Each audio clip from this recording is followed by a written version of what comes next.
ఇయాల రేపు డాక్టర్లను అస్సలు నమ్మేటట్లే లేదులా.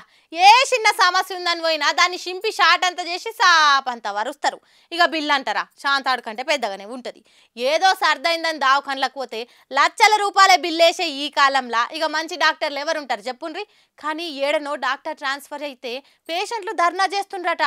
తెలుసుకుందాం పాన్రి. సర్కార్ దవాఖాన్లలో డ్యూటీ చేసే డాక్టర్లకు బయట మస్తు దందాలుంటాయి. పెద్ద పెద్ద దవాఖాన్లల్లో గంటకింత అని ఫీజు మాట్లాడుకుని లక్షల రూపాయలు సంపాదిస్తారు. ఇంకా కొందరైతే ప్రైవేట్ దవాఖాన్లు పెట్టి వ్యాపారం చేసుకుంటారు. అసోంటి డాక్టర్లున్న ఈ కాలంలో ఇగో ఒకసారి గిట్ చూడుండ్రి. సూర్యాపేట సర్కార్ దవాఖాన్లో పనిచేసే మురళీధర్ రెడ్డి అనే డాక్టర్ ట్రాన్స్ఫర్ అయితే పేషెంట్లు రోడ్ ఎక్కి లొల్లి పెడుతుండ్రట. మామూలుగా సర్కార్ డాక్టర్ ట్రాన్స్ఫర్ అయితే పోని పీడ పోయింది, ఓ పని చేయడు పాట చేయడు అనే సిచ్యువేషన్లే ఎక్కువ ఉంటాయి ఇయాల రేపు. అసోంటిది మురళీ సార్ ను ట్రాన్స్ఫర్ చేస్తే పేషెంట్లు ఆందోళన చేస్తురంటే ఇది గమ్మతే ఉంది. మురళీ సారు అర్ధరాత్రి అపరాత్రి అనే ఫరక్ లేకుండా సేవలందించిందట. సర్కార్ దవాఖాన్లకు పోయేది పేదోళ్లే కదా, అందరు లెక్కాలను చీదరించుకోకుండా మానవత్వంతో ట్రీట్మెంట్ చేస్తాడట ఈ సారు. ఇంకా వచ్చిన రోగాన్నే కాకుండా అలాకుండే పర్సనల్ సమస్యలకు కూడా సాల్వ్ చేస్తాడట. బాగా ఎదగాలి, మంచి పేరు తెచ్చుకోవాలి అని మోటివేట్ చేస్తాడట. కరోనా టైంలోనైతే పానాన్ని లెక్క చేయకుండా రాత్రి బగలు సేవ చేసిండట. ఇంకా మెడికల్ కాలేజీలకు భూముల సేకరణలా ఆయననే ముందుంటాడట. ఆయన లేకుంటే అసలు మెడికల్ కాలేజీ కంప్లీట్ అయ్యేదే కాదంటుండ్రు.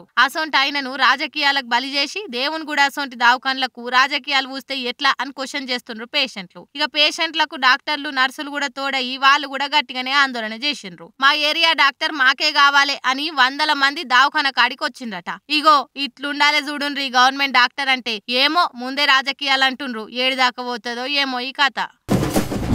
అనుకున్నదొక్కటి అయింది ఒక్కటి, బోల్తా కొట్టిందిలే బుల్బుల్ పిట్ట అన్నట్టున్నది కదా ఆంధ్ర మంత్రి అంబటి కథ. మహిళా ఓటర్లకు మంచిగా చీరలిచ్చి సింపుల్గా ఓట్లు ఎప్పించుకుందాం అనుకొని చూస్తే కాన్లు మన్నోళ్ళు గంగల కలిపినరట పాపం. అంబట్ సార్కు ఏం కష్టం వచ్చే, ఎలక్షన్ కోడ్ రాకముందే చీరలు వంచాలని మస్తుగాల చీరలు తెచ్చి దాసిండ్రట.